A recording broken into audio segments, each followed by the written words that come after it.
శ్రీ గురుభ్యో నమః. ఇవాల్టి శీర్షిక నైవేద్యం నాలుక.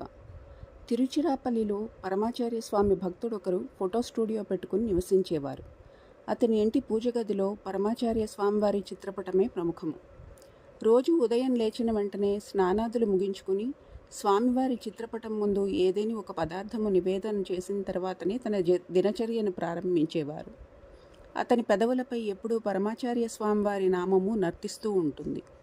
ఒకమారు పరమాచార్య స్వామివారు మన ఆంధ్రదేశంలోని కర్నూలు జిల్లాలో పర్యటిస్తున్నారు.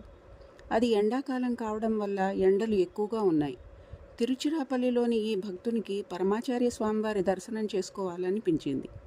అతను ట్రైన్కు బయలుదేరే ముందు ఒక గిన్నెలో పాలు పోసి స్వామివారికి నివేదన చేశాడు. భక్తులు చాలామంది స్వామివారి దర్శనానికి రావడంతో వారు విడిది చేసిన ప్రాంగణమంతా నిండిపోయింది. జనసందోహంతో ఆ ప్రాంతమంతా జనసముద్రాన్ని తలపిస్తోంది. ఈ భక్తునికి పరమాచార్య స్వామివారి దర్శనం దొరకలేదు. అతను ఒక ఇసుక కుప్పపైన నిల్చుని దూరం నుండే మహాస్వామివారి దర్శనం చేయడానికి ప్రయత్నించాడు. కానీ అక్కడి ఎండల వల్ల అతని పాదాలు కాలాయి. సాయంత్రం కొద్దిగా జనాలు తగ్గిన తర్వాత వద్దామని తిరిగి వెళ్ళిపోతున్నాడు. అంత దూరం నుండి వస్తే తనకు పరమాచార్య స్వామివారి దర్శనం దొరకనందుకు మనస్తాపం చెందాడు. కొద్ది దూరం వెళ్ళాడో లేదో ఎవరో తనను పిలుస్తున్నట్టు అనిపించి వెనకకు తిరిగాడు. స్వామివారి పరిచారకులు ఒకరు వచ్చి, "నీవు తిరుచిరాపల్లి నుండి వచ్చావా?" అని అడిగారు. "అవును, పరమాచార్య స్వామివారు నిన్ను తీసుకురమ్మన్నారు." "నన్ను తీసుకురమ్మన్నారా?" ఆ భక్తుడు ఆశ్చర్యపోయాడు. "నువ్వు ఫోటోలు తీసేవాడివా?" "అవును." "అలా అయితే నాతో రా." అతను ఆ భక్తుణ్ణి తీసుకెళ్లి మహాస్వామివారి ముందు నిలబెట్టాడు. చేతులు జోడించి కళ్ళ నీరు కారుతుండగా అతను బాహ్యాన్ని మరిచి మహాస్వామివారి ముందు నిలబడ్డాడు.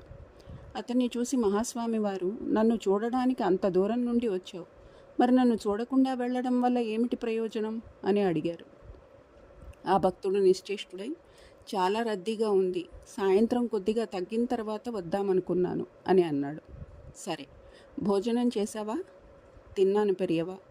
కొద్ది క్షణాల తర్వాత మహాస్వామివారు అతనితో, "నా నోటివైపు ఒకసారి చూడు" అన్నారు. పరమాచార్య స్వామివారు నాలుక బయటికి చాపారు. అది ఎర్రగా వేడి వల్ల కమిలిపోయినట్టున్నది. తర్వాత అతనితో, "నా పెదవులు కూడా బొబ్బలొచ్చాయి, ఎందుకో తెలుసా?" అని అడిగారు. ఆ భక్తునికి ఏమీ అర్థం కాలేదు.